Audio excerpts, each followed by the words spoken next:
रोशन रोही और किरण सिंह अब करेंगे शादी। वकील ने कर दिया बहुत बड़ा खुलासा। जो काम माँ बाप ने नहीं कर पाया वो काम कर दिए वकील साहब।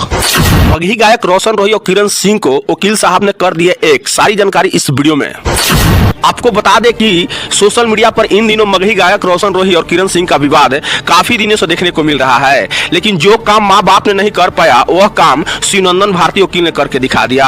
अब रोशन रोही और किरण सिंह शादी करने वाले हैं। सारी खबर बताएंगे डिटेल में। इसके लिए वीडियो के अंत तक बने रहें और इस तरह के वीडियो देखने के लिए मीडिया टीवी को फॉलो जरूर करें। आइए खबर समझते हैं विस्तार से। लेकिन उससे पहले इस तरह के वीडियो को ज्यादा से ज्यादा शेयर करें ताकि उन लोगों के पास पहुंच जाए जो लोग बचपना में गलती कर देते हैं और जिसको लेकर इनका भुगतान ये भुगतना पड़ता है। यही नहीं, रोशन राही और किरण सिंह का विवाद काफी दिनों से सोशल मीडिया पर खूब वायरल हो रहा था। कोई कल्पना भी नहीं कर रहा था कि अभी इन दोनों एक होंगे, क्योंकि एक दूसरे से लोग बयान खूब दे रहे थे और कह रहे थे कि हम जीवन में अब उनके साथ नहीं रख सकते हैं और एक दूसरे